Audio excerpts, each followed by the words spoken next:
All right, diving in today. And this one I'm really excited about because it hits on something you and I have talked about before, right? The whole idea of when art movements really become influential and how they change over time. Absolutely. And for this, well, I think Studio Ghibli is a perfect example. Oh, yeah.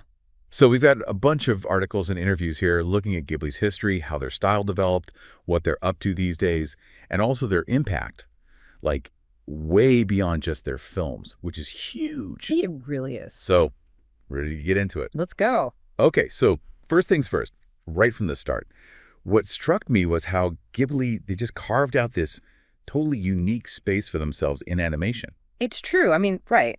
Founded back in 1985, Miyazaki, Takahata, and Suzuki, they had this clear vision. Yeah. Hand-drawn animation, insanely detailed, stories that really tapped into, I don't know, just this really deep well of human emotion and our connection to nature. Right away. And you see that right away, even in their early work. Like, think Spirited Away. Classic. My Neighbor Totoro.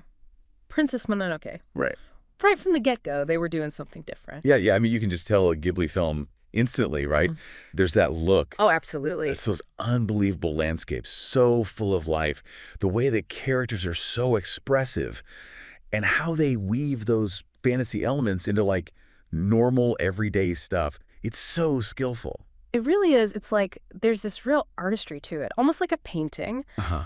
Their colors are so carefully chosen, and the way they compose those shots, it's so dynamic. Like you're right there in the world with the characters. And what's so cool is they've stayed true to this core vision all these years, but they're still evolving, right? Yeah, that's the fascinating part. Like Miyazaki coming back to direct The Boy and the Heron, which just, wow, won the Oscar for Best Animated Feature. What an achievement, huh? So well deserved. Uh-huh. But it makes you wonder, how have they kept up that level of, artistry in a world where everything's going CG? That's a great question. I think it's in the details. Like they've brought in digital coloring, which, probably helps streamline the process. Makes sense. But yeah, they haven't lost that hand-drawn magic.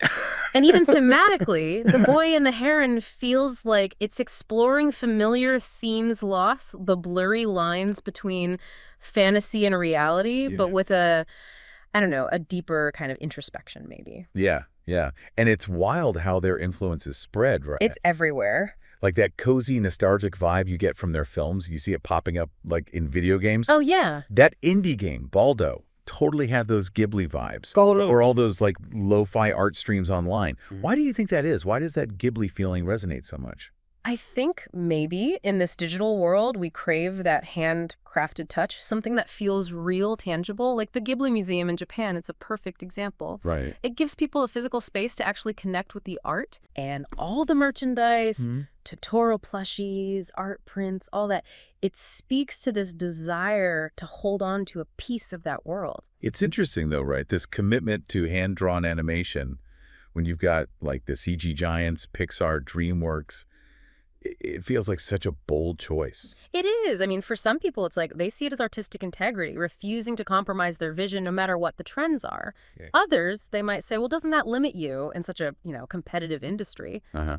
But there's no denying the influence they've had. Especially in Japan, so many animators and studios, they look up to Ghibli. They've set the bar high for what's possible with animated storytelling. So just to kind of sum it all up for everyone listening, Studio Ghibli, they've created this incredible legacy. They really have. And it's all built on this dedication to the art of hand-drawn animation, creating these stories that, make you feel things deeply and explore our connection to nature and just what it means to be human. And even as technology changes their vision, it still inspires, right? Oh, for sure. It shows how powerful a unique artistic vision can be, how it can just keep on going, impacting people across the world. And it makes me think, what about other art forms? Like with Ghibli, they've stuck to their guns, stayed true to their craft, even when the industry's shifting all around them. So where else do we see that happening? What other artists in other fields are holding on to tradition, even as technology's changing everything? Something to think about, right? Absolutely. That's a good one to ponder. Well, thanks for diving deep with me on this one. Always a pleasure to chat Ghibli. Anytime. Until next time, everyone.